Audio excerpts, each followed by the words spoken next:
Los años 70 fueron increíbles, ¿no? Pero si te paras a pensarlo, muchas cosas que eran súper normales en aquel entonces serían un escándalo total hoy. ¿Te imaginas qué pasaría si alguien hiciera hoy cosas que eran rutinarias en los 70? Sería una cancelación segura. He separado algunas costumbres que eran completamente normales, pero que hoy harían que cualquiera gritara problemático en Twitter. Prepárate para un viaje nostálgico lleno de vergüenza ajena y de muchos «wow, realmente hice eso».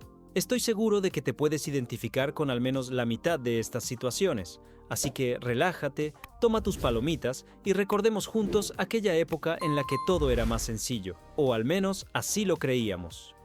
Si creciste en los años 70, sabes que ir a la escuela era toda una experiencia, y no precisamente por la tecnología o los métodos innovadores de enseñanza.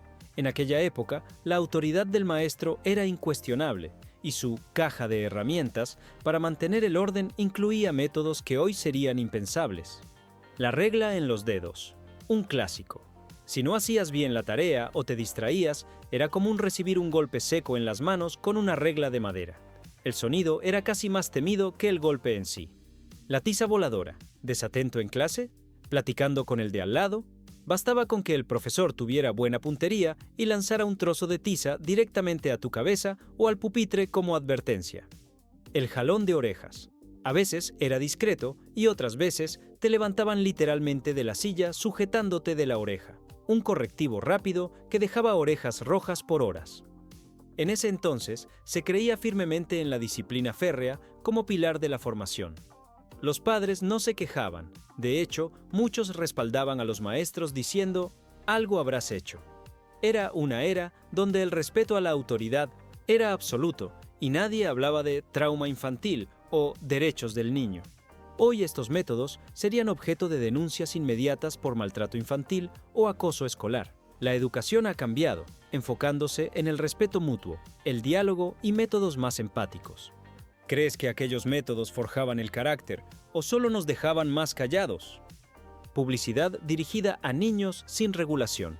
Si creciste en los años 70, recordarás que la televisión, la radio y las revistas eran verdaderos parques de diversiones publicitarios. En aquel entonces, no existía ninguna regulación seria sobre lo que se podía o no anunciar a los más pequeños. Dulces, refrescos, juguetes peligrosos, todo era válido.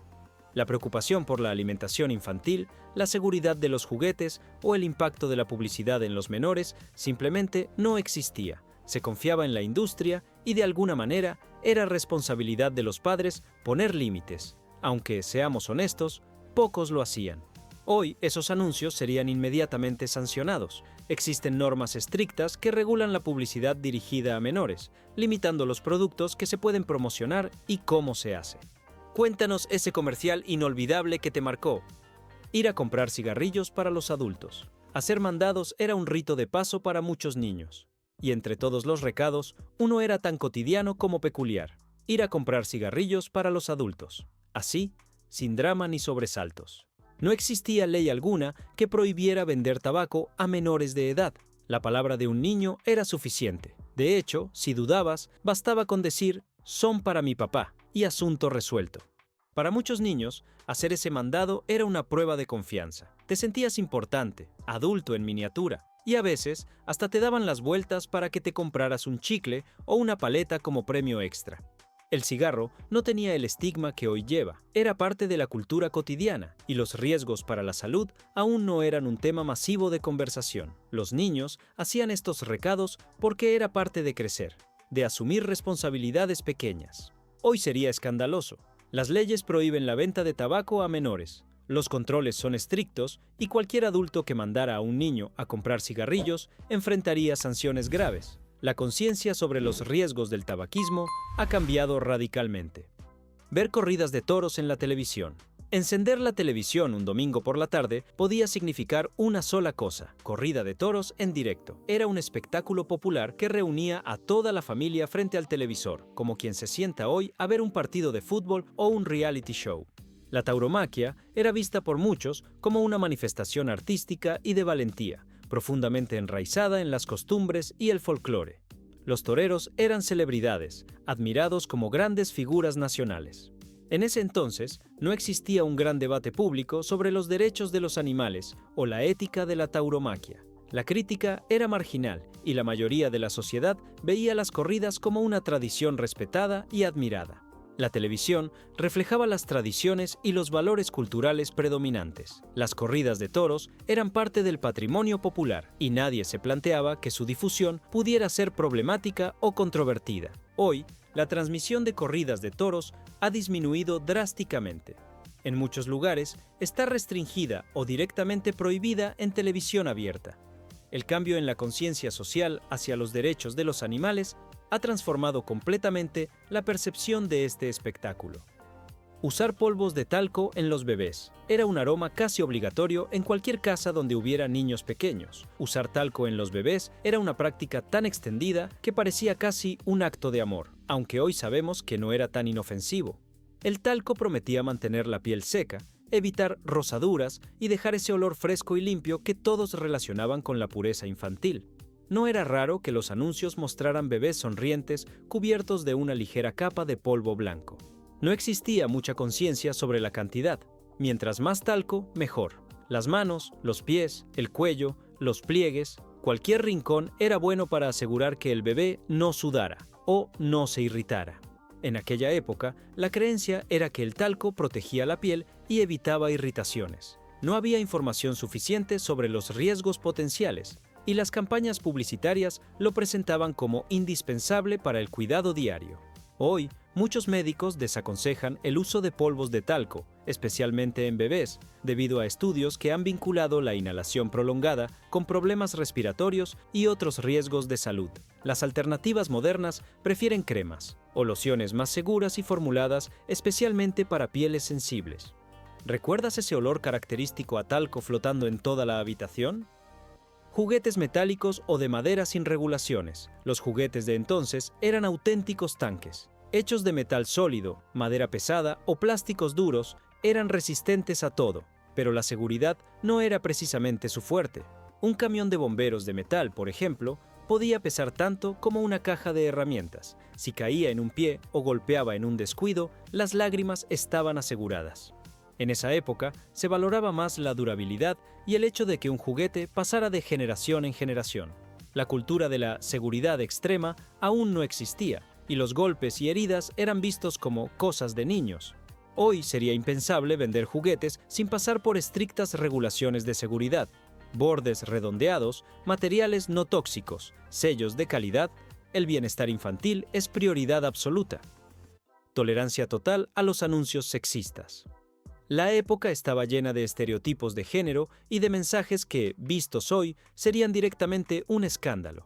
En ese entonces, el sexismo en la publicidad era tan normalizado que pocas personas siquiera se lo cuestionaban. Era casi un mandato visual.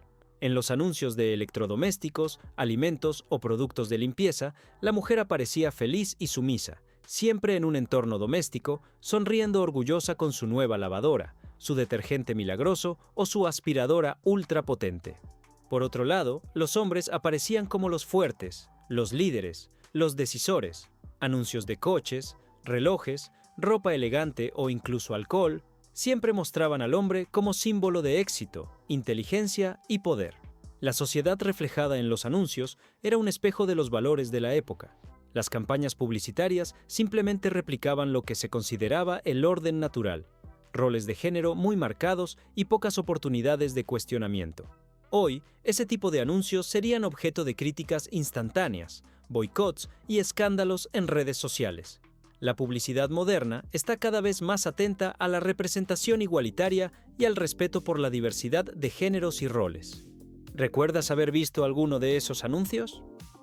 Revistas para adultos expuestas en kioscos. En los años 70, ir al kiosco era como entrar a un pequeño universo de papel. Periódicos, cómics, revistas juveniles y sí, también revistas para adultos. Todo expuesto sin mayores filtros ni tapujos, a veces apenas cubiertas por un plástico transparente. Fotografías sugerentes o modelos posando provocativamente estaban a la vista de todos, sin censura alguna.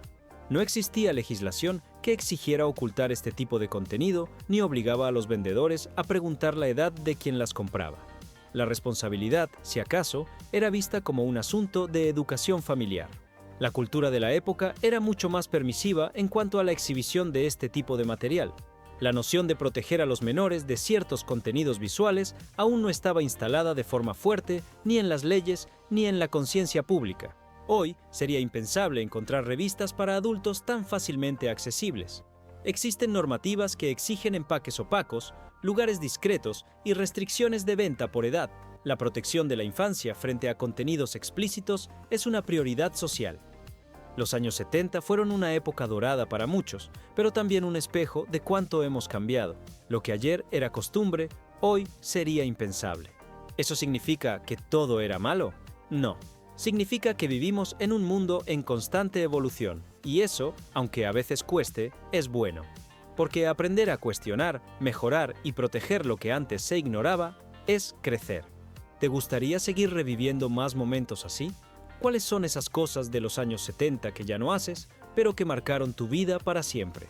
Déjalo en los comentarios, y si hay interés, preparamos la parte 2 con mucho cariño y más recuerdos que merecen ser contados.